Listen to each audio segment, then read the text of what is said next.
बेवकूफी तो जैन समाज में ऐसी अभी अभी घुसी है कि जिसको महावीर की परंपरा का कोई सिद्धांत स्वीकार नहीं करता, कोई नहीं करता। किसी आचार्य ने इसके निर्देश नहीं दिए।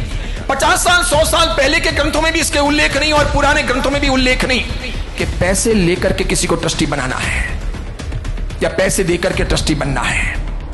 वर्तमान जैन समाज में पागलों की ऐसी जमात आई है, ये खतरनाक निकलेगी, ये जैन धर्म को तहस नहस करके बर्बाद करके छोड़ देगी।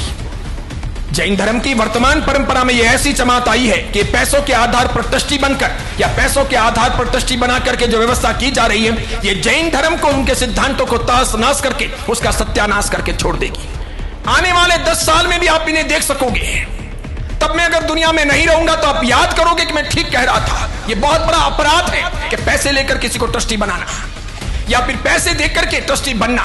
और दूसरी बात यह भी बहुत बड़ा अपराध है कि वंश परंपरागत ट्रस्टी बनाना। आप कोई भी कहीं पर भी वंश परंपरागत ट्रस्टी हो तो अभी से लेटर लिख करके दे देना कि मेरे जाने के बाद यह परंपरा मेरे यहां से समाप्त की जाए।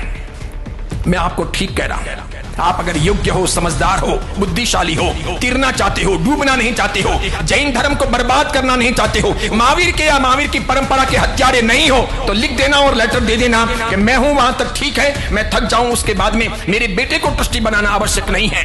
क्यों? क्योंकि योग्यता के आधार पर ट्रस्टी होने चाहिए, धन के आधार पर ट्रस्टी नहीं होने चाहिए। गुणों के आधार पर ट्रस्टी होने चाहिए, शक्ति के आधार पर ट्रस्टी नहीं होने चाहिए।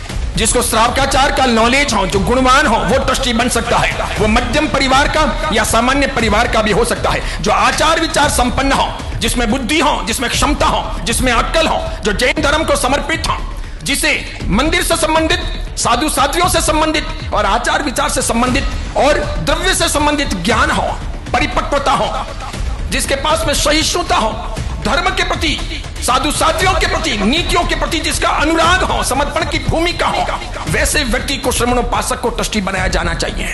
धनवान को बनाना जरूरी नहीं है, गुणवान को बनाना जरूरी है। इसीलिए वंश परंपरागत बनाना जरूरी नहीं है। योग्य को कभी भी चुनना, उनके वंश में वैसे कोई ना हो तो ना बनाना।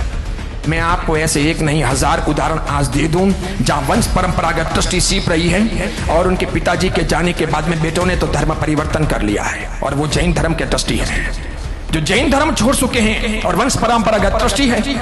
अब कोर्ट के अंदर तो प्रूव होता है कि आप ट्रस्टी हो और वो जैन नहीं है, तो फिर उसका जैन धर्म के समाज के किसी भी संस्था में ट्रस्टी होना कैसे उचित है? कोई मंदिर मार्गी स्थानकवासी बन गया, कोई मंदिर मार्गी तेरापंथी बन गया, कोई तेरापंथी स्थानकवासी बन गया, कोई स्थानकवासी मंदिर मार्गी बन गया, या फिर कोई जैन अजैन बन गया, वो उस संस्था के साथ न्याय कैसे कर सकता है? जैसे मूर्ति पूजक परंपरा है तो मूर्ति पूजा इसका मूल सिद्धांत है, और मूर्ति पूजक इसका ट्रस्टी कैसे होगा? और मूर्ति पूजक जो मूर्ति को मानता नहीं उसको ट्रस्टी बनने का मतलब नहीं है। उसी प्रकार जो अमूर्ति पूजक समाज है वहां मूर्ति पूजक ट्रस्टी बन के करेगा क्या? वहां तो मूर्ति पूजा की बात है और समाज अमूर्ति पूजक है, वो मूर्ति को नहीं मानता। दोनों बातें कहीं बैठती ही नहीं।